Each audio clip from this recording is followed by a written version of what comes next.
The sound of expensive cutlery against fine china filled the private dining room at Salvatore's. I wiped sweaty palms against my black uniform skirt, trying to steady my breathing as I balanced the tray of drinks. 6 months at this upscale Italian restaurant had taught me to become invisible, a skill that kept me employed and safe. Tonight, that skill abandoned me. A child's wail cut through the room's hushed atmosphere, slicing through conversations and drawing every eye to the corner booth. Everyone except the man whose attention the little girl so desperately sought. I'd noticed them when they arrived, the girl in a velvet dress that probably cost more than my monthly rent, and him, the man everyone called Mr. Castellano, though I'd heard others whisper Adriano when they thought no one was listening. "Please, sweetheart, eat something," he murmured, his voice a contrast to his appearance, gentle where everything else about him suggested danger. His dark hair was perfectly styled, his suit impeccably tailored to broad shoulders. A heavy watch glinted on his wrist as he pushed a plate of pasta closer to the little girl. She shook her head, dark curls bouncing, her tiny face crumpling further. I shouldn't have been watching so intently. Shouldn't have lingered, but something in the girl's eyes, desperate and sad, held me in place a moment too long. "Is there a problem with my daughter's food?" His voice, suddenly directed at me, made me flinch. His eyes, a piercing hazel that seemed to shift between green and gold under the restaurant's dim lighting, fixed on mine. No, sir," I stammered, lowering my gaze immediately. A chill ran down my spine despite the kitchen's heat still clinging to my skin. Marco, the restaurant owner, had warned all staff about Mr. Castellano. "Treat him like royalty," he'd said, "and pretend you don't see or hear anything." I'd understood the unspoken warning. The man controlled half the city through businesses that had nothing to do with fine dining. The little girl let out another sob, softer this time, more resigned, as though she'd learned early that tears rarely changed her circumstances. Without thinking, a fatal error in hindsight, I knelt to her eye level. "Hey there," I said softly, ignoring the sudden tension that radiated from her father. "Sometimes when I'm sad, I draw pictures on napkins. Would you like to try?" I reached for a crisp linen napkin, aware that Mr. Castellano had gone very still. From the corner of my eye, I saw his bodyguard shift slightly, hand moving inside his jacket, my heart hammered against my ribs. But I focused on the child whose tears had quieted to hiccups. She nodded, and I handed her the napkin along with the pen I kept in my apron pocket. "Emma." Mr. Castellano's voice carried a warning wrapped in silk. "I don't believe this young lady is paid to entertain you." I rose quickly, cheeks burning. "I'm sorry, sir. I just thought... She just misses a mom." The words escaped me before I could stop them. An observation formed from countless families I'd served, from the way the little girl looked at other children dining with their mothers. For one breathless moment, the room seemed to freeze. Even the bodyguards flanking the private dining area turned to stone. Mr. Castellano's jaw tightened, a muscle working beneath the smooth skin. When he looked at me again, something had changed in his gaze, something that made my skin prickle with warning. "Your name." It wasn't a question. "Sophia," I answered, unable to look away from his stare. "Sophia Russo." "Italian?" A eyebrow raised fractionally. "On my father's side. He passed away." I wasn't sure why I offered this information, except perhaps as some instinctive effort to humanize myself before this man who could probably have me fired with a snap of his fingers, or worse. His gaze lingered, assessing, calculating something I couldn't understand. Finally, he nodded toward his daughter. "Emma seems to like you, Sophia Russo."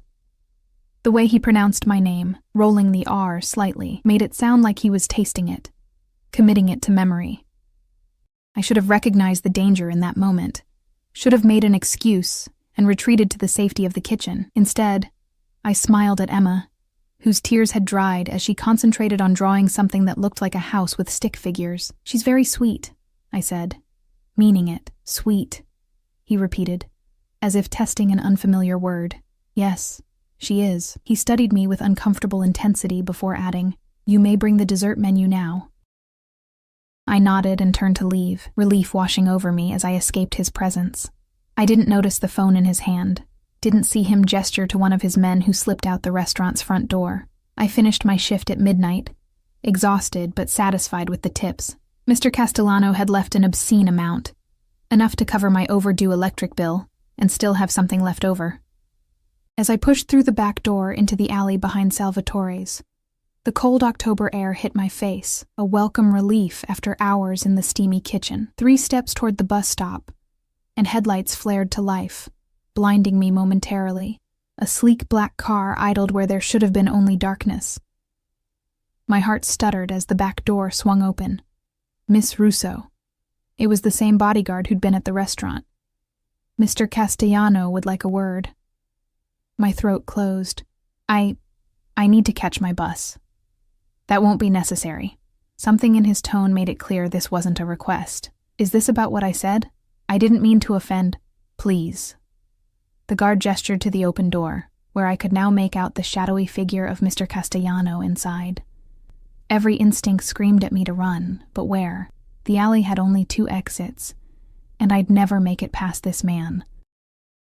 With trembling legs, I approached the car, the scent of expensive leather washing over me as I slid reluctantly onto the seat. Mr. Castellano sat opposite me, his posture relaxed yet commanding. The interior lights were dimmed, casting his face in shadows that emphasized the sharp angles of his jaw and cheekbones. "Where is Emma?" I asked, immediately regretting the question when his eyes narrowed. "Asleep at home, with her nanny." His voice was cool, measured. "You made quite an impression on her, Miss Russo." The car pulled away from the curb. I dug my fingernails into my palms to keep from panicking. "Mr. Castellano, I apologize if I overstepped. I didn't mean—" "How much do you make at Salvatore's?" he interrupted, as if my apology was irrelevant. The question caught me off guard. What? "Your salary, plus tips, monthly." I swallowed hard. "About $2,400 if it's a good month." He made a sound, not quite dismissive but close, and looked out the window at the passing streetlights. "That's insufficient." "It's enough," I said, a flicker of defensiveness rising through my fear. "I manage." His gaze returned to me, and one corner of his mouth lifted in what might have been amusement. The 1-bedroom apartment on Westfield. 3rd floor, no elevator, unreliable heating, a neighbor who plays music until 3 in the morning. Ice flooded my veins. "How do you know where I live?" He didn't answer my question. Instead, he said, "Emma hasn't spoken to any adult besides me and her nanny in months. Not since her mother left." He paused, eyes fixing on mine. "She spoke to you."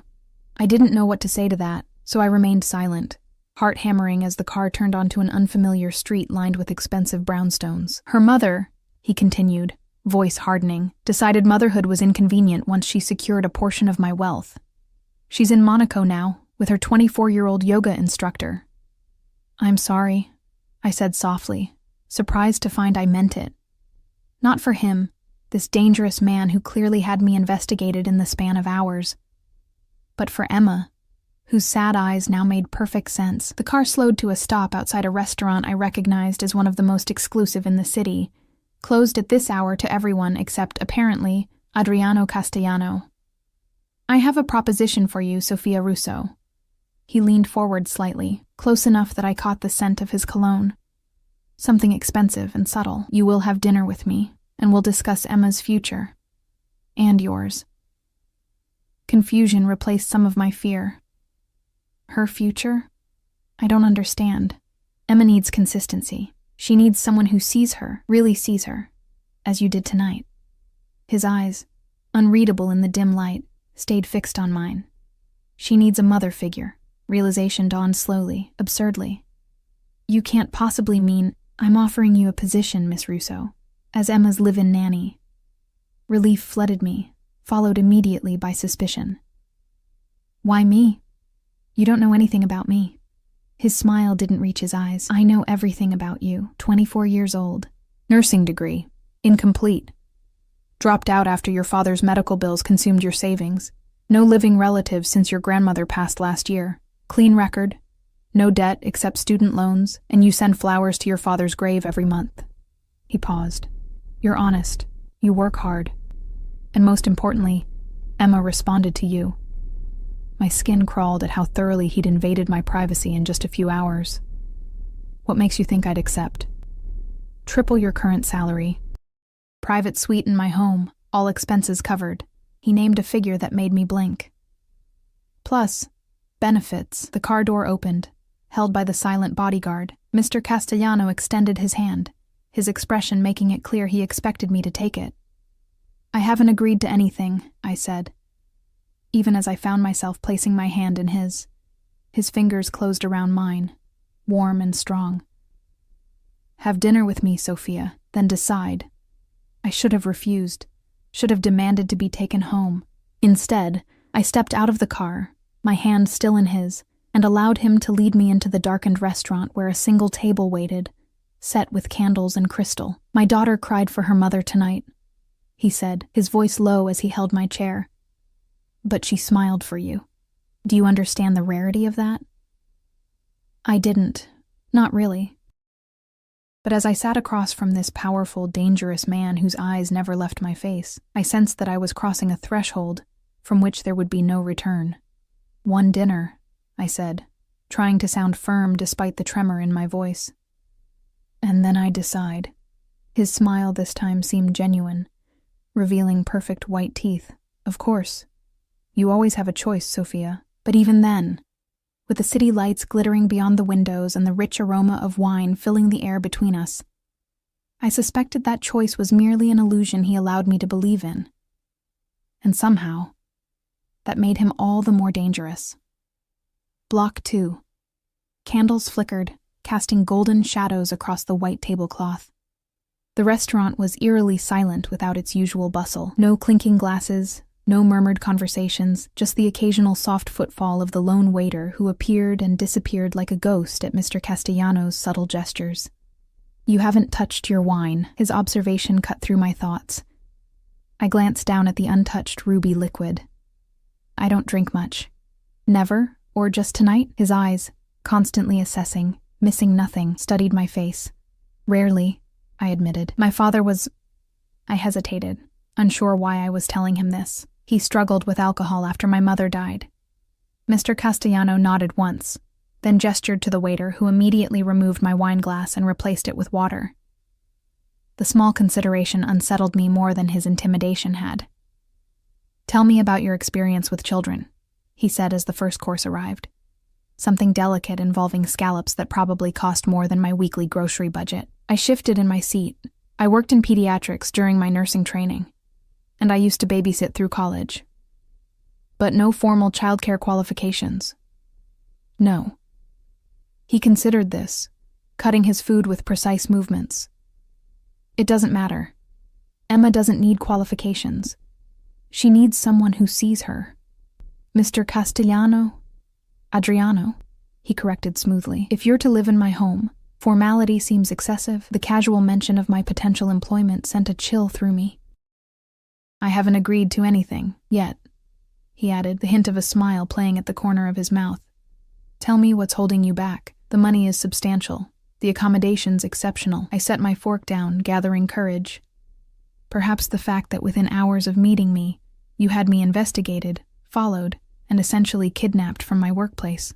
His expression didn't change, but something flickered in his eyes. Amusement, perhaps. Kidnapped?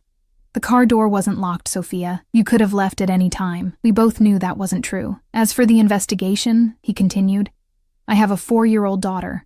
Would you expect me to invite someone into her life without verification? Put that way, it sounded almost reasonable. Almost. Your reputation precedes you, I said carefully. I've heard things about your business dealings. Have you? It wasn't a question. His tone remained pleasant, but the temperature in the room seemed to drop several degrees. I pushed on, recklessness born of fear giving me courage. They say you control half the import business in the city, that politicians and police chiefs are on your payroll, that people who cross you disappear. His expression remained impassive. And you believe everything you hear? I believe in smoke and fire. He set his cutlery down with deliberate care. My business interests are diverse, Sophia. Some operate in gray areas of the law, I won't insult your intelligence by claiming otherwise. His gaze locked with mine, but Emma exists in a separate realm. Her world is secure, privileged, and completely legitimate, as would be your employment. The waiter appeared, clearing our plates and serving the next course. I used the interruption to gather my thoughts, acutely aware that this conversation was treading dangerous ground. Why not hire a professional nanny? Someone with references, experience with... I hesitated, then finished. With your lifestyle. I've employed 5 nannies in the past year, all with impeccable credentials, all utterly forgettable to Emma. He leaned forward slightly. She's withdrawn since her mother left. Tonight was the first time she's engaged with a stranger in months. Despite myself, my heart ached for the little girl with the sad eyes. Children are resilient. With time is precisely what I lack, he interrupted, a new edge to his voice. My business requires travel, meetings. I cannot be with Emma as much as she needs. And her mother? Couldn't she? Is not a subject for discussion. His tone ended that line of conversation definitively. After a moment, he added, Claudia signed away her parental rights in exchange for a settlement. She has no interest in motherhood. I thought of the little girl drawing silently on a napkin, and anger flared unexpectedly.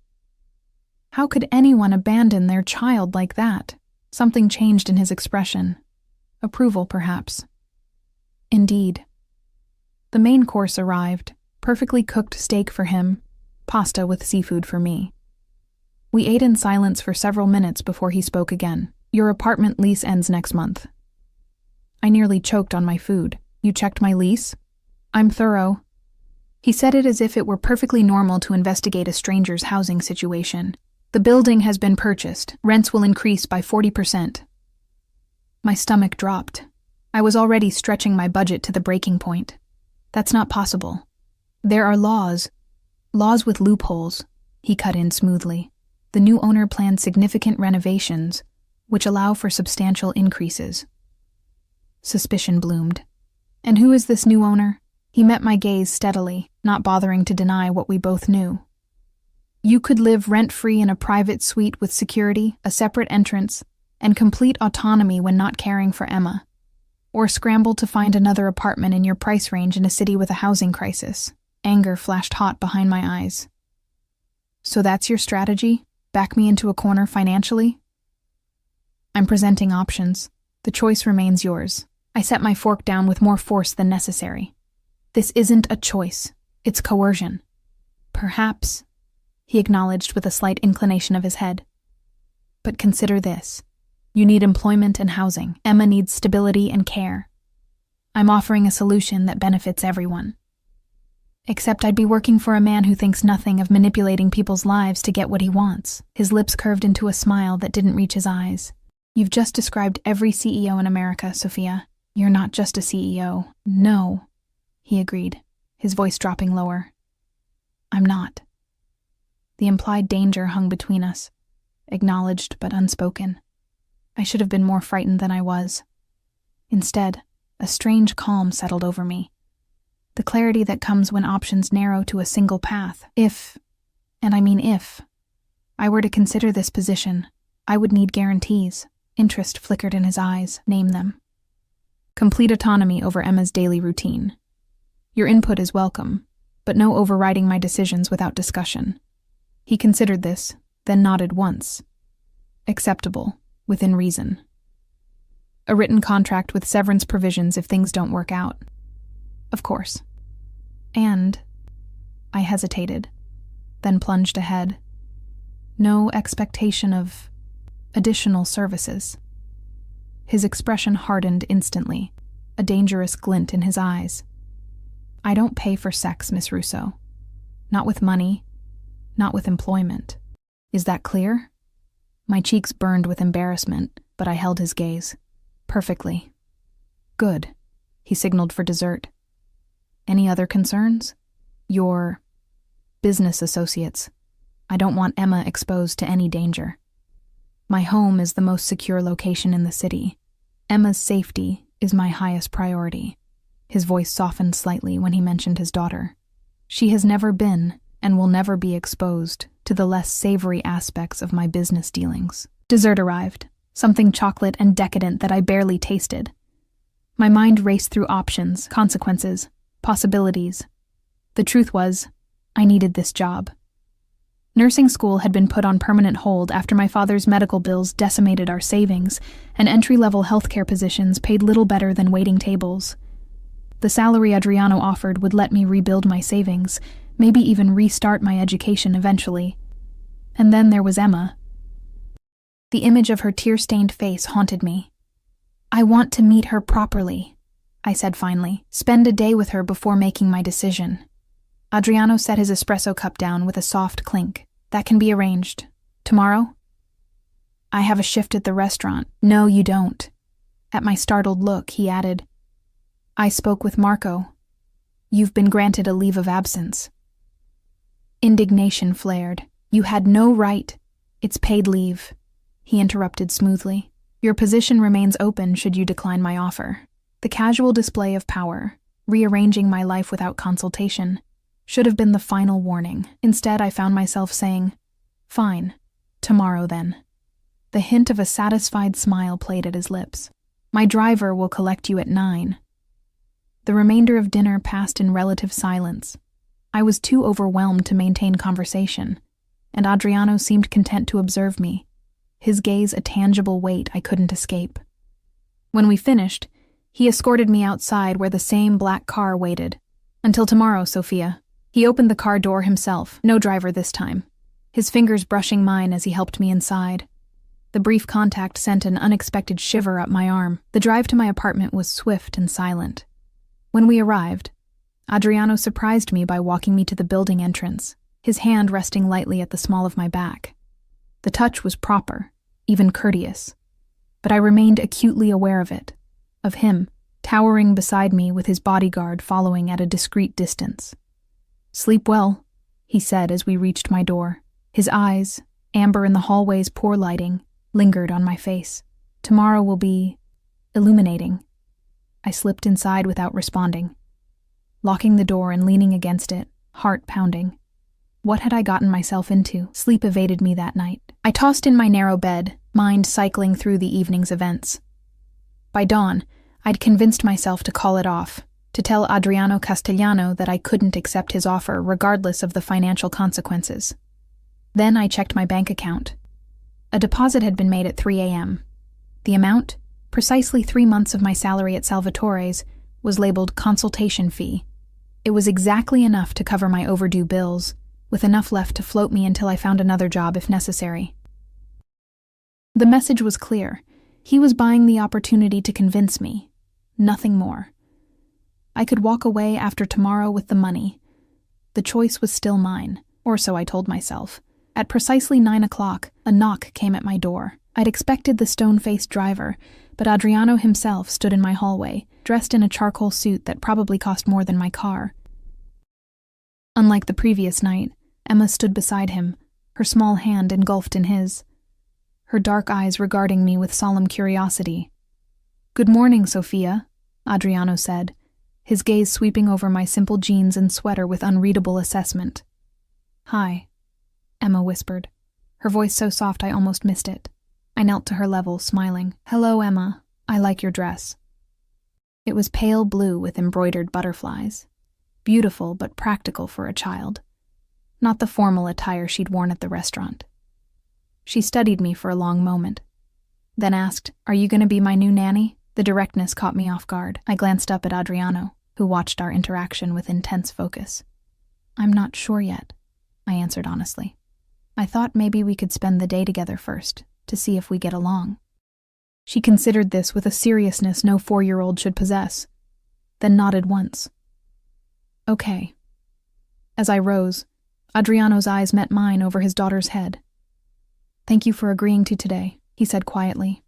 Something in his tone, a vulnerability at odds with his powerful presence, made me wonder if the great Adriano Castellano was actually nervous about my decision. "I haven't agreed to anything permanent," I reminded him. "Yet," he said, echoing his word from dinner. His confidence should have irritated me, but there was something almost playful in his tone, a lightness I hadn't witnessed before. Emma tugged at his hand. "Daddy, can we go to the park?" Adriano's expression softened as he looked down at his daughter. Perhaps Sophia would prefer something else for today. Both pairs of eyes turned to me, one hopeful, one assessing. I smiled at Emma. "The park sounds perfect." She didn't smile back, but some of the wariness left her eyes. Adriano nodded once, seemingly pleased, and gestured toward the elevator. "Shall we?" As we walked down the hallway, I realized my neighbor's door was ajar, curious eyes peering through the crack. By tonight, the entire building would know I'd left with the intimidating man in the expensive suit and the silent bodyguard who materialized behind us. I wondered if I would be coming back. The park, as it turned out, was a private botanical garden normally closed to the public on Mondays. Somehow I wasn't surprised that such rules didn't apply to Adriano Castellano. The guard at the gate had simply nodded respectfully as our car approached, swinging the ornate iron gates open without a word. "Do you always get special access to closed venues?"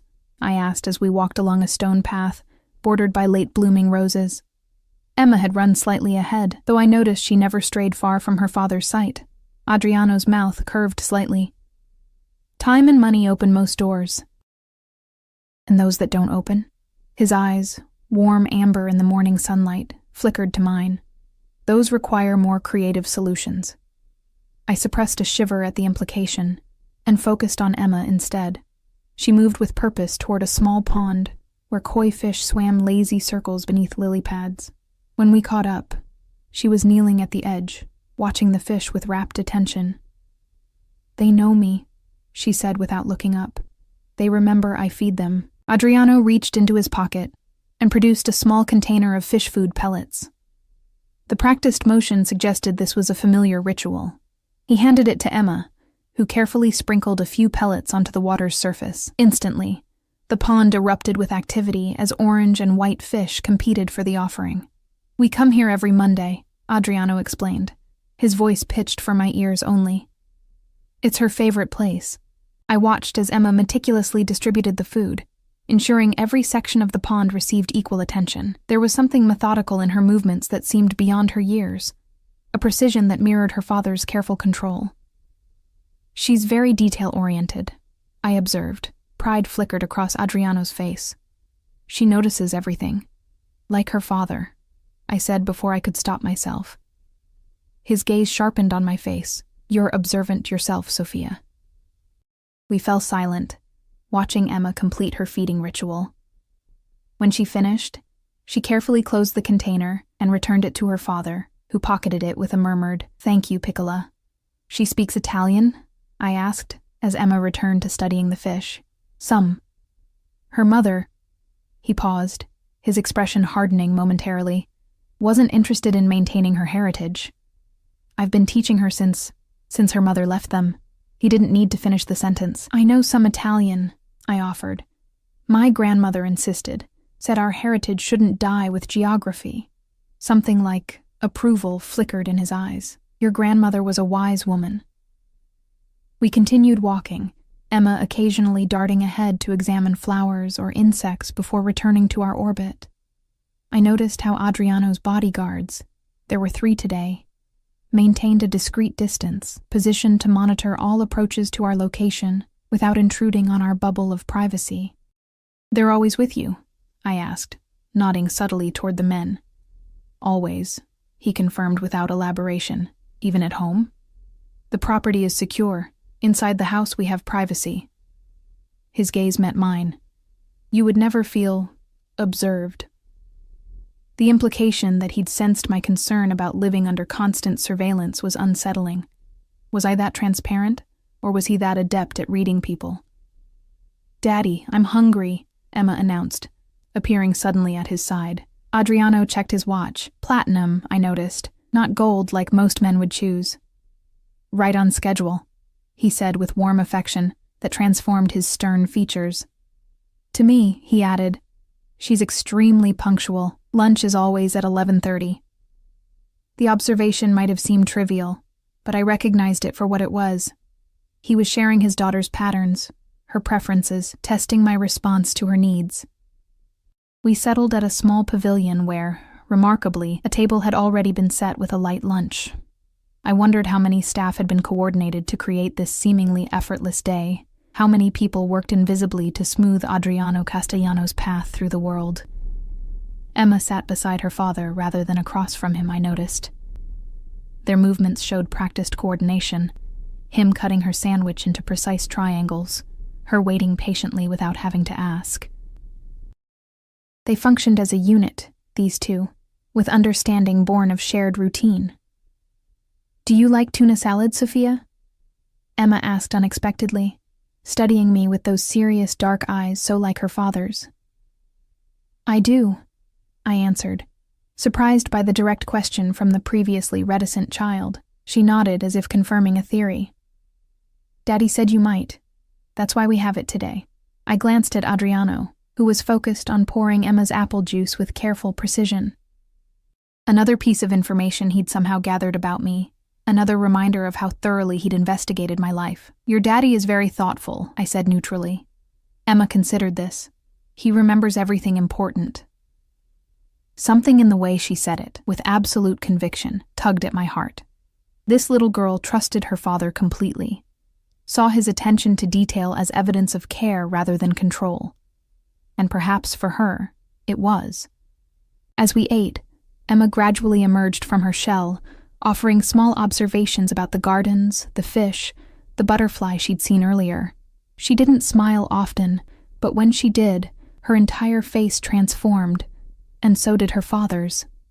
In those moments, watching Adriano's expression soften as he responded to his daughter's rare joy, I glimpsed the man beneath the intimidating exterior. After lunch, Emma asked if she could show me her favorite flowers.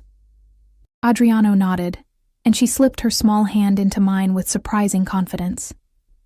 The gesture, so simple yet so telling, wasn't lost on her father, whose eyes tracked our joined hands with an unreadable expression. Emma led me along winding paths, pointing out particular blooms with the expertise of a frequent visitor. Her knowledge was impressive for a 4-year-old. She knew names, colors, which ones attracted butterflies. Occasionally, she would glance back to ensure her father was still following at a discreet distance, relaxing visibly when she confirmed his presence. "These are the prettiest," she declared finally, stopping before a bed of late-blooming dahlias in vibrant pinks and purples. I knelt beside her. "They're beautiful. Do you know what they're called?" "Dahlias," she said confidently. "Daddy says they mean dignity and elegance." I glanced back at Adriano, surprised. "You know the language of flowers?" A hint of color touched his cheekbones, the first sign of anything approaching embarrassment I'd seen from him. "My mother was a florist," he said simply. The unexpected glimpse into his past fascinated me more than it should have. Before I could ask more, Emma tugged my hand again. "Can I show you the secret garden?" she asked, her voice hushed with importance. I looked to Adriano, who nodded permission. "The Japanese garden," he explained. "It's her special place." Emma led us down a secluded path to a small garden enclosed by bamboo. Inside, a miniature landscape of carefully arranged rocks, moss, and pruned trees created an atmosphere of tranquil seclusion. A tiny waterfall trickled over stones into a small pool where a single golden koi swam in solitary splendor. "His name is Emperor," Emma informed me solemnly. "He's too big to live with the other fish. They were afraid of him." I sat on a stone bench, watching as she knelt by the pool, speaking softly to the fish in what sounded like a mixture of English and Italian. The metaphor wasn't lost on me. The powerful golden fish, separated from others, living in privileged isolation. Adriano sat beside me, leaving a respectful distance between us. For several minutes, we simply watched Emma in comfortable silence. "She's remarkable," I said finally, meaning it. "Yes." The simple agreement carried layers of pride, love, and perhaps concern. "She's also lonely," I added quietly. He didn't deny it. "Yes." "No friends her age?" His jaw tightened slightly. "Security concerns make playdates complicated. She'll begin private school next fall, with appropriate safeguards. Another year of isolation for a child already withdrawn." The thought made my chest ache. Children need social interaction to develop normally, I said, professional training overriding my caution about challenging him. Even with security concerns, there must be safe ways to provide that. Instead of bristling at my implicit criticism, Adriano turned to study my face. That's precisely why you're here, Sophia. I recognize my limitations. Emma needs more than I can provide alone. The honesty in his admission disarmed me. Here was this powerful man, acknowledging a vulnerability, not in himself, but in his ability to give his daughter everything she needed. It humanized him in a way that all his wealth and power had not. I'm not a miracle worker, I warned. And I'm not a replacement for her mother. I'm not asking you to be either, he replied. Just be Sophia, the woman who saw my daughter when no one else did. Before I could respond, Emma returned to us, her mission with Emperor the Fish complete. She climbed onto the bench between us, her small body fitting naturally into the space as if it had been reserved for her. Can we get ice cream now? She asked, looking up at her father with expectation that suggested this, too, was part of their Monday ritual. Adriano checked his watch again, a gesture I was beginning to recognize as a cornerstone of his carefully structured world. It's ice cream time, he agreed, standing and offering one hand to Emma, who took it immediately. After a moment's hesitation, he extended his other hand to me. The gesture felt weighted with significance beyond simple assistance from the bench. I placed my fingers in his, noting how they disappeared into his warm grip, how easily his strength could envelop me. The small Italian gelateria was, like the garden, closed to the public, but miraculously open for us. The elderly proprietor greeted Adriano with respectful familiarity and Emma with grandfatherly affection, pinching her cheek gently and asking about La Principessa's day in heavily accented English. Emma ordered stracciatella without hesitation. Adriano declined with a small shake of his head when the owner looked to him expectantly. When my turn came, I asked for pistachio, earning an approving nod from the old man. Signor Castellano's mother, she always order pistachio, he told me with a wink. Good choice, good choice. I glanced at Adriano, who had gone very still, his expression unreadable. Another piece of the puzzle that was this complicated man. A mother who loved flowers and pistachio gelato. A mother he clearly still missed, judging by the fleeting shadow that crossed his face. We sat at a small table while Emma methodically enjoyed her ice cream, occasionally offering her father a spoonful which he accepted with grave courtesy. The ritual struck me as poignant, a child caring for her parent in the small way she could. Would you like to try mine? I asked her impulsively, offering a small spoonful of the pale green gelato. She considered the offer with characteristic seriousness, then nodded. After tasting, she declared, "It's good, but not as good as mine," with such matter-of-fact certainty that I laughed. The sound seemed to startle both her and her father. Emma's eyes widened slightly, and Adriano's gaze sharpened on my face with sudden intensity, as though my laughter was a rare bird he was trying to catalog. "What's funny?" Emma asked, curiosity overriding shyness. "Just your honesty," I explained. "It's refreshing." She tilted her head. "Daddy says we should always be honest." I raised an eyebrow at Adriano, unable to resist. "Always?" His lips curved slightly. "Within reason," he amended, eyes holding mine with unexpected warmth. As Emma returned to her ice cream, Adriano leaned closer to me, his voice pitched for my ears only. "You're good with her." The simple observation shouldn't have pleased me as much as it did. She makes it easy. She's a wonderful child. "And your decision?" he asked, the question casual, but his eyes intense. "Have you reached one?"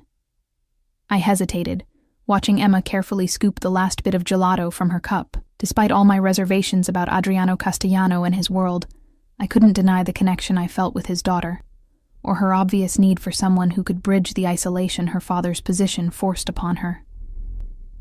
"I have conditions," I said finally, "beyond what we discussed last night." Interest flickered in his gaze. "Name them." "Emma needs social interaction with children her age. Supervised playdates, activity classes, something to prepare her for school next year." He considered this, then nodded once. "With appropriate security measures. She needs routine but also spontaneity, flexibility, Room to be a child. Agreed. And I need certain guarantees about my position in your household. I met his gaze directly. I won't be treated as a servant or an employee in front of her. If I'm to provide a nurturing presence in her life, I need to be respected as such. Something that might have been approval flickered in his eyes. You'll have the status of a family member, Sophia. My staff will be instructed accordingly. Emma finished her ice cream and looked between us curiously, sensing the importance of our quiet conversation. Adriano smoothly transitioned back to her, asking if she'd enjoyed her treat. As she nodded, I noticed a small smudge of chocolate on her cheek. Without thinking, I dampened my napkin with water and reached to clean her face. It was such a natural, maternal gesture that I didn't realize its significance until I caught Adriano watching me with an expression I couldn't quite decipher. Something between satisfaction and an emotion far more complex. There, I said, finishing the small task. All clean. Emma touched her cheek where my hand had been, then gave me a tiny, precious smile. Thank you, Sophia. In that moment, looking into her hopeful eyes, I knew my decision was made. Whether wisdom or folly, I couldn't walk away from this child. You're welcome, Emma, I replied, my decision settling into certainty. When I glanced at Adriano, the knowing look in his eyes told me he'd read my capitulation before I'd even spoken it aloud. He'd won, and we both knew it. Yet somehow, it didn't feel like surrender. The transition into Adriano Castellano's world happened with the same efficient precision that seemed to characterize everything in his life. Within 3 days of our ice cream at the gelateria, I had signed a meticulously detailed contract, packed my meager belongings, and been installed in what Adriano casually referred to as your suite in his sprawling Manhattan penthouse. Suite was an understatement. The space, larger than my entire apartment, included a bedroom with a king-sized bed draped in linens finer than any I'd ever touched, a sitting room with a wall of bookshelves already stocked with nursing texts and child development books, a luxurious bathroom with a soaking tub, and a small private balcony overlooking Central Park. The rooms had been freshly painted in soft blues and creams, furnished with elegant but comfortable pieces that somehow matched my personal taste, despite my never having discussed it. How did you know? I asked Adriano when he showed me the space, running my fingers along the spines of medical texts I'd been unable to afford when I left nursing school. He shrugged slightly, hands in his pockets as he watched me explore. You mentioned nursing school. The books seemed practical. But it wasn't just the books. It was everything. The colors, the reading nook by the window, the absence of modern artwork that dominated the rest of his sleek, contemporary home. My space felt warm, personal. You had my apartment photographed, I realized suddenly. You copied my style. A hint of color touched his cheekbones, that rare glimpse of something approaching embarrassment. Not copied, elevated. I should have been angry at the invasion of privacy. Instead, I found myself oddly touched by the effort, the attention to detail. Thank you, I said simply. He nodded once, clearly more comfortable with action than acknowledgement. Emma's room is through that door. He indicated a connecting door on the far wall. My suite is at the end of the hall. The staff quarters are downstairs. The layout wasn't lost on me. I'd been placed in the family wing, not with the other employees. Another statement of my ambiguous position in this household. That first night, after helping Emma with her bedtime routine, bath, stories, the precise arrangement of stuffed animals that had to be just so, I sat on my new balcony, wrapped in a cashmere throw I could never have afforded, and wondered what I'd gotten myself into. The city sprawled before me, lights twinkling in the autumn darkness. Somewhere far below, people went about their ordinary lives, unaware of the rarefied world I'd stepped into. A world of privilege and danger so intertwined, they had become indistinguishable. A soft knock at my door pulled me from my thoughts.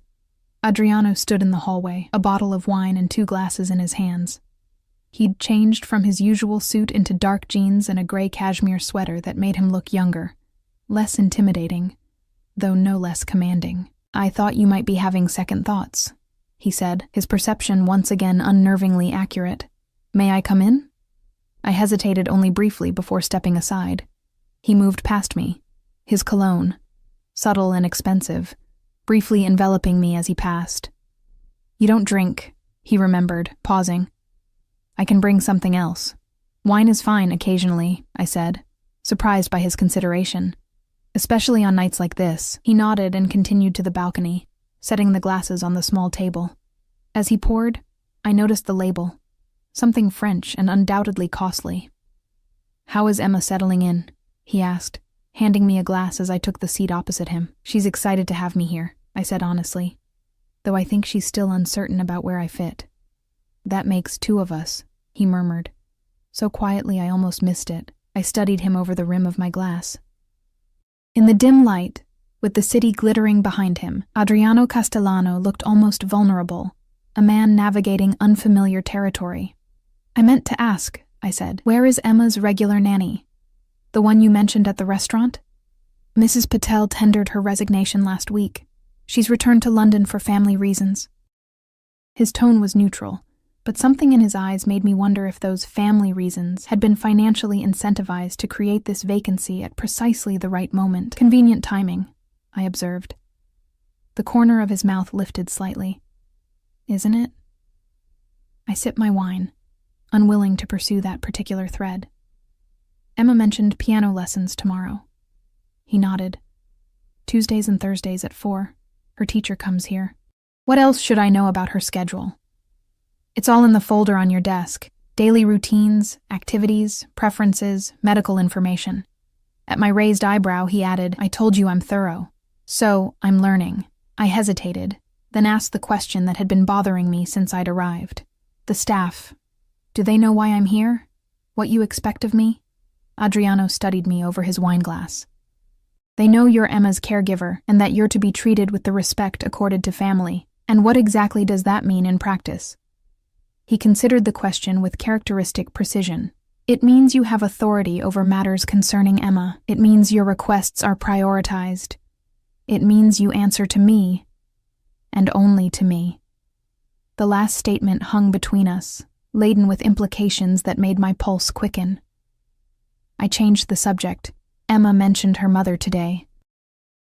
Asked if I knew her." Adriano's expression hardened instantly. "What did you tell her?" "The truth. That I'd never met her mother, but that I was here to take care of her now." I watched his reaction carefully. "She's going to have questions, Adriano. Children need to process loss." He set his glass down with controlled precision. "Claudia abandoned her daughter for a younger man and a life free of responsibility." "What exactly would you suggest I tell Emma about that?" The bitterness in his voice revealed more than he likely intended. Whatever had happened between Adriano and his ex-wife had left wounds that hadn't healed. "Age-appropriate truth," I said gently. "That sometimes adults make choices that hurt the people they love, that it wasn't Emma's fault, that she still loved and wanted." He was silent for a long moment, looking out over the city. Finally, he said, "I've never lied to my daughter. I don't intend to start. Truth isn't always kind. Neither is life." His gaze returned to mine, intense in the dim light. "But we protect those we care about as best we can, don't we?" The question felt weighted with meaning beyond our discussion of Emma. Before I could respond, his phone vibrated. He glanced at it, his expression shifting subtly. "I have to take this," he said, rising. "Business." I nodded, watching as he stepped into my sitting room to answer the call in rapid Italian, his tone shifting to something harder, more commanding than the voice he used with Emma or me. This, I realized, was a glimpse of the other Adriano, the one who controlled businesses in gray areas of the law. The call was brief. When he returned, he seemed to have settled something complex, with just a few words. Power radiated from him, like heat from a banked fire. "You should get some rest," he said, gathering the wine glasses. "Emma rises early." 5:30, I confirmed, having already learned this detail from her schedule. "Will you be joining us for breakfast?" Something like regret crossed his face. "Not tomorrow. I have early meetings." As he turned to leave, I found myself asking, "Is it always like this, the separate lives?" He paused at the door, looking back at me with an unreadable expression. "What do you mean?" "You and Emma. Living parallel lives under one roof." His jaw tightened. "My work requires certain compartmentalization. She misses you," I said simply. "Even when you're here." I expected anger at my presumption. Instead, he seemed to consider my words carefully. "I'm doing my best, Sophia," he said finally, a rare admission of imperfection. "Perhaps that's why you're here." With that, he was gone, leaving me with more questions than answers about the complicated man who was now my employer. The days settled into a rhythm. Emma and I breakfasted together each morning in the sunny kitchen nook, Adriano joining us when his schedule permitted, which was less often than I would have liked for Emma's sake. Mornings were for educational activities, reading, numbers, simple science experiments that made her serious face light up with wonder. Afternoons brought scheduled lessons or outings, always with security hovering at a discreet distance. Adriano and I developed our own routine of evening debriefings, usually on my balcony if weather permitted. He would arrive precisely at 9 after Emma was asleep, sometimes with wine, sometimes with tea. We would discuss Emma's day, her progress, her needs. Gradually, these conversations extended beyond his daughter to books, current events, even tentative personal revelations. His childhood in a modest Brooklyn neighborhood, my dreams of finishing nursing school. I learned that beneath the intimidating exterior was a mind of extraordinary breadth and precision. He could discuss literature, history, or medicine with equal facility. He read constantly, applied ruthless analysis to every problem, and possessed a memory that bordered on photographic. In another life, he might have been a surgeon or a scholar. 2 weeks into my new position, I initiated a change to Emma's routine that I knew might meet with resistance.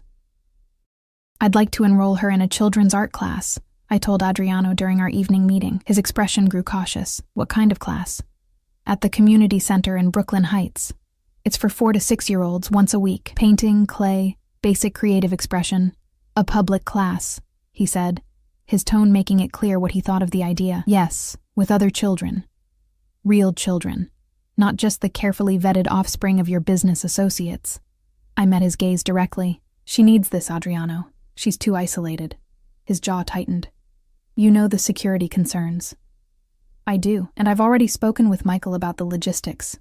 Michael, I'd learned, was his head of security, the stone-faced man who'd been in the car that first night. "The center can be secured. Proper protocols can be established." Adriano's eyebrows rose slightly. "You discussed this with my security chief before me?" "I did my homework before presenting the proposal," I said evenly. "Isn't that what you would do?" A hint of amusement flickered in his eyes. "Using my own methods against me, Sophia?" "Learning from the best," I countered. He studied me for a long moment, then nodded once. "I'll consider it." Coming from Adriano, it was practically capitulation. I pressed my advantage. "There's one other thing. Emma's birthday is next month." "I'm aware," he said dryly. "She should have a proper party, with other children." Now his expression closed entirely. "Absolutely not. The security risks can be managed," I interrupted. "A small group, thoroughly vetted. Here, where you control the environment. And where would these children come from? Emma has no friends her age. She will, after starting art class," I pointed out. "And there are children of your business associates. Your legitimate business associates," I emphasized. "She deserves this, Adriano, a normal childhood experience." He was silent for a long moment, conflict evident in his expression. Finally, he said, 3 children, maximum, and Michael oversees all security arrangements personally." I smiled, knowing it was the best I would get. "Thank you." He waved off my gratitude with a slight gesture. "Don't thank me yet. If there's the slightest security concern, it will be canceled immediately." "Understood." As he rose to leave, he paused, looking down at me with an odd expression. "You're changing things, Sophia, more than I anticipated. Is that a problem?" I asked, suddenly uncertain. "No," he said after a moment. "It's why you're here." The art class proved transformative for Emma. Though initially shy and reluctant to interact with the other children, by the 3rd session, she had formed a tentative friendship with a girl named Lily, whose father, I later learned, was an investment banker with peripheral connections to Adriano's legitimate businesses. The connection had been thoroughly vetted by Michael, who now accompanied us to every class along with another security team member. "Lily asked if I can come to her house," Emma informed me one afternoon as we rode home in the town car, her latest watercolor masterpiece carefully preserved in a folder on her lap. I glanced at Michael, whose impassive expression revealed nothing. That sounds like fun. I'll discuss it with your father. Emma's eyes, so serious for a child her age, studied my face. He'll say no. The simple certainty in her voice broke my heart a little. You don't know that, sweetheart. He always says no to going to other people's houses. Because of security, she said, the adult word sounding incongruous from her small mouth. I reached across to squeeze her hand. Let me talk to him, okay? Sometimes grown-ups can be persuaded to change their minds. She looked skeptical but nodded, returning her attention to the passing scenery. That evening, I brought up the invitation during our balcony meeting. As I expected, Adriano's immediate response was negative. It's not possible, he said flatly. Unknown location, too many variables, insufficient control. Lily's father is James Peterson.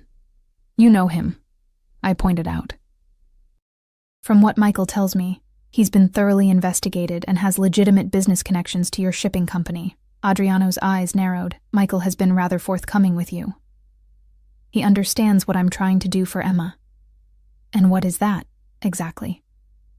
I met his gaze steadily. Give her as normal a childhood as possible within the constraints of your world. For a long moment, he simply looked at me, something unreadable shifting in his eyes. Then, unexpectedly, he asked, would you go with her? Of course, I said, surprised by the question. And Michael, plus 2 additional security. I blinked. You're saying yes? I'm saying I'll consider it, he corrected, if you agree to certain conditions, such as? You stay with her at all times. Michael conducts a full security sweep before her arrival. The visit is limited to 2 hours, maximum. And he hesitated, then finished. I want to meet the parents first. It was more concession than I'd expected. Thank you, I said softly. This means a lot to Emma. Something flickered across his face. Vulnerability, perhaps, or uncertainty. Does she really believe I always say no? The question caught me off guard with its hint of genuine hurt. She's 4, Adriano. Children see patterns and make simple conclusions. He nodded slowly, processing this. I'll make the arrangements to meet the Petersons. Perhaps dinner here next week. I hid my surprise at how quickly he was moving on this. Emma will be thrilled. As he rose to leave, he paused, looking down at me with an intensity that made my pulse quicken. You're good for her, Sophia. Better than I anticipated. The compliment warmed me more than it should have. She makes it easy. She's an extraordinary child. Yes, he agreed, his voice softening the way it only did when he spoke of his daughter. She is. As he turned to go, his hand brushed mine, the contact brief, but electric. For a moment, neither of us moved, the unexpected touch hanging between us like a question neither was prepared to ask. Then he was gone, leaving me alone with the night sky and the unsettling realization that Adriano Castellano was becoming more than just my employer. The dinner with the Petersons proved surprisingly normal, if one ignored the security suite beforehand and the staff who moved with practiced invisibility around us. James Peterson was a distinguished man in his 40s, with a quick laugh and none of the nervous deference most people showed around Adriano. His wife, Claire, a pediatrician with warm eyes and a gentle manner, immediately put both Emma and me at ease. Their daughter, Lily, already in pajamas beneath her dress coat, had brought a stuffed unicorn as a gift for Emma, a gesture that left my normally reserved charge speechless with delight. The girls seemed to have bonded at art class, Claire observed as we adults shared coffee in the living room after dinner. Emma and Lily were playing nearby, their heads bent together over a puzzle. Emma talks about Lily constantly, I confirmed, smiling as the girls whispered conspiratorially. The class has been wonderful for her. James swirled his espresso thoughtfully. Lily's been asking when Emma can visit. Our home is quite secure. Gated community, doorman building. I felt Adriano stiffen slightly beside me on the sofa, though his expression remained pleasant. Security is a particular concern for my family, he said smoothly. I'm sure you understand. Claire exchanged a glance with her husband. Of course. In your position. The unspoken acknowledgement of Adriano's reputation hung briefly in the air before Claire gracefully changed subjects. Emma mentioned a birthday coming up. Perhaps we could arrange something around that time? I held my breath. watching Adriano navigate this normal parental exchange that was clearly unfamiliar territory for him. "Actually," he said after a moment, "Emma will be having a small celebration here. We'd be pleased if Lily could attend." The invitation, delivered with the same gravity he might use for a business proposition, made me hide a smile behind my coffee cup. "That would be lovely," Claire replied warmly. "Lily will be thrilled." By the evening's end, it was settled. Lily would come to Emma's birthday celebration, and Emma would be permitted a closely supervised playdate at the Petersons' apartment the following week. Watching Adriano shake hands with James at the door, I felt a small surge of victory. One small step toward normalcy for Emma. "That wasn't so terrible, was it?" I asked lightly, as we stood together in the hallway after our guests departed. Adriano's mouth curved slightly. "The doctor was interrogating me," I laughed. "Claire? She was just making conversation." "She was assessing whether I'm a fit parent," he corrected, though without heat. "The questions about Emma's routine, her schooling plans, her pediatrician, those weren't casual inquiries." I hadn't noticed the pattern, but now that he mentioned it, Claire had asked several questions that could be interpreted that way. "She's a pediatrician. Professional interest. Professional concern," he countered, though he seemed more amused than offended. "She was determining whether the dangerous Mr. Castellano is raising his daughter appropriately." The self-awareness in his tone surprised me. "And her verdict?" "Reserving judgment, but leaning favorable," he replied dryly. "Thanks largely to you. Me. Your presence reassures her, a normal, nurturing influence in Emma's life." His eyes held mine. "She's not wrong." The simple acknowledgement warmed me. "I'm glad it went well, for Emma's sake." "Yes," he agreed, gaze shifting to where his daughter had fallen asleep on the sofa, the stuffed unicorn clutched tightly in her arms. "For Emma."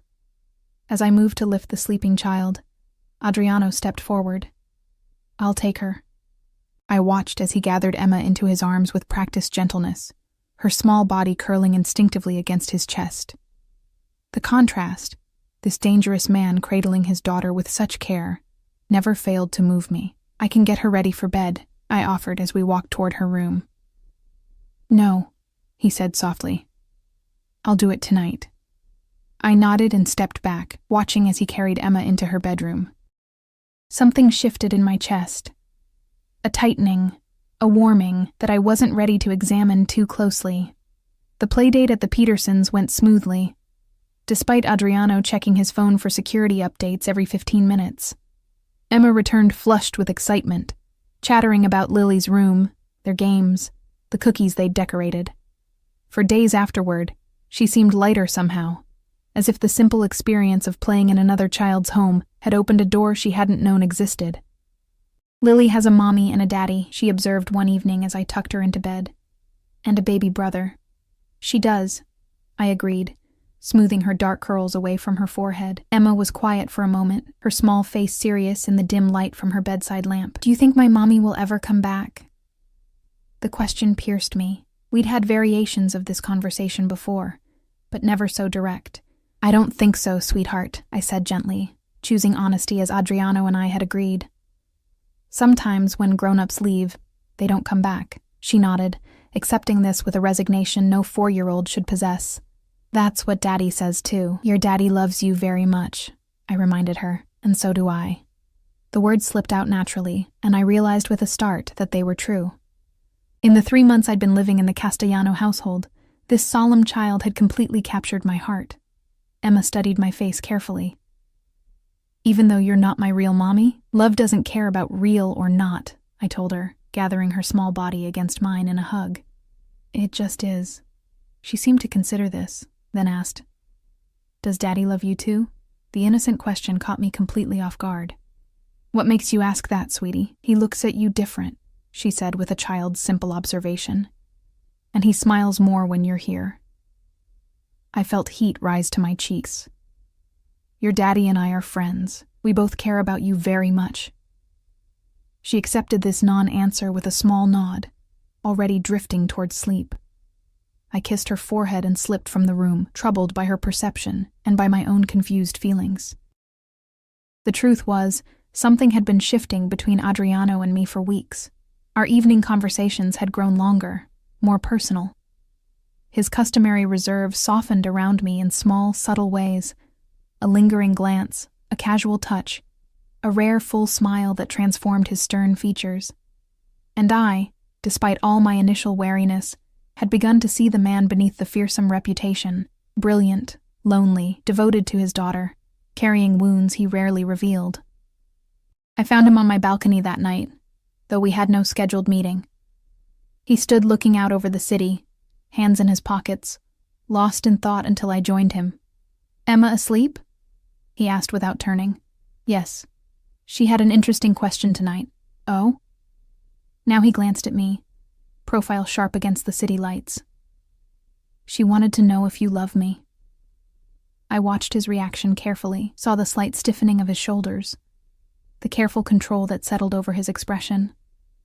"Children are remarkably perceptive," he said after a moment.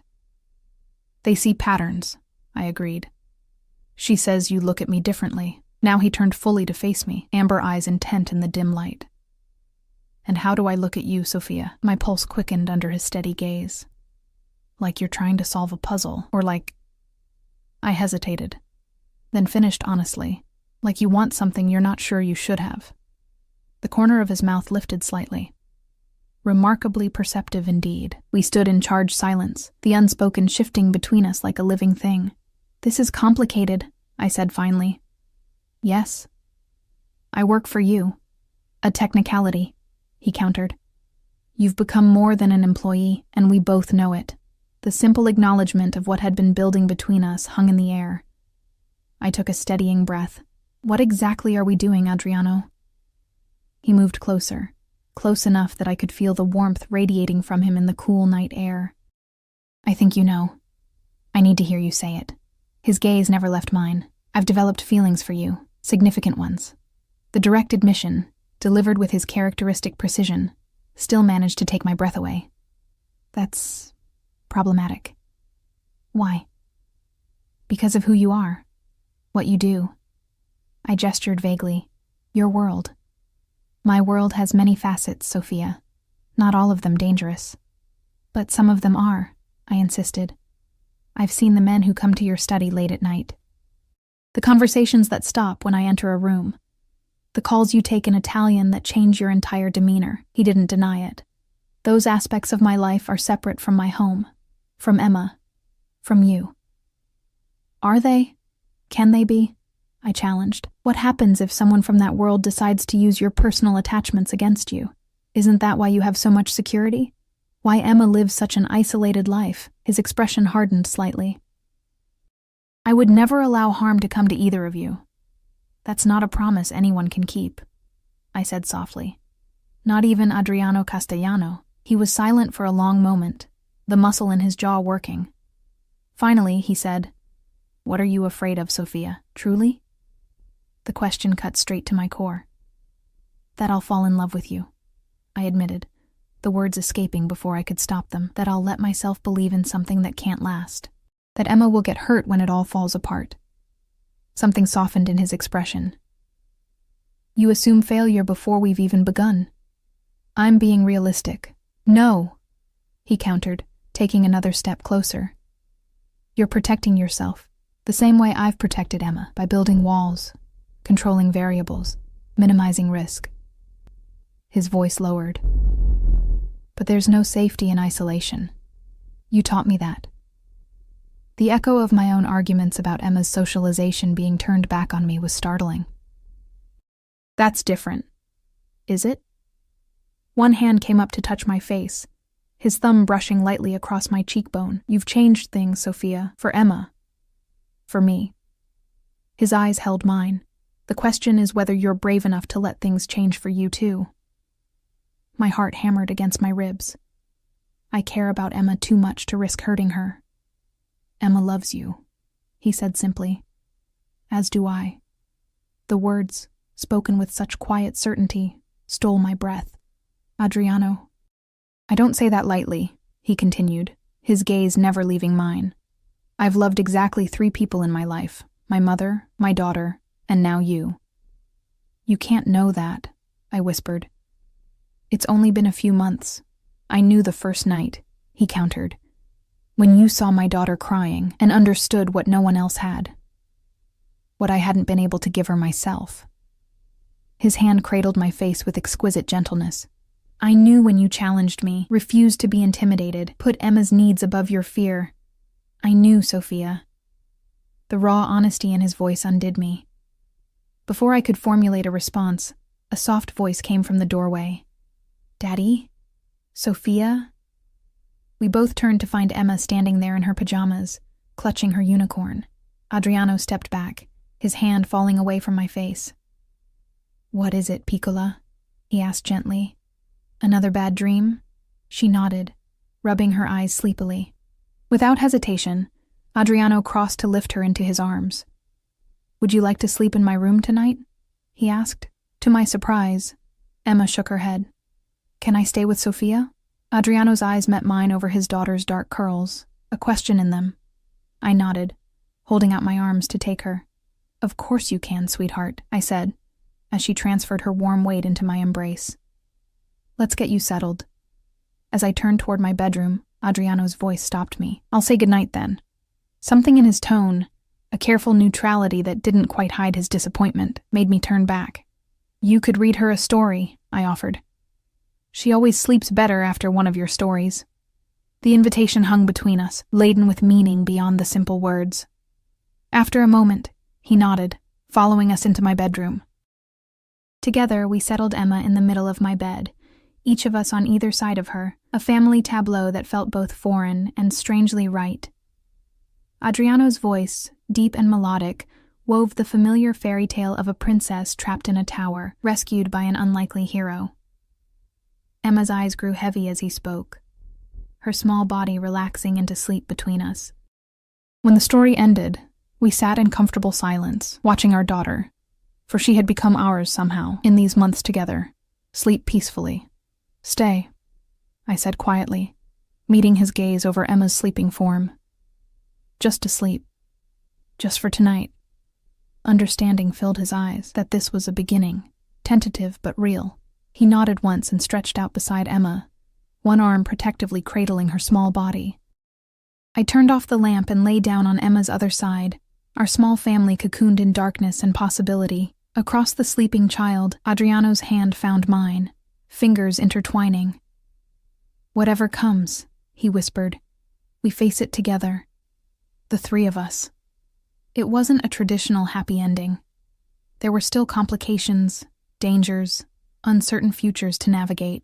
But as I looked at Adriano's face in the dim light, softer now, at peace, and felt Emma's steady breathing between us, I knew I had found my place in this unexpected family. Together, I agreed, squeezing his hand.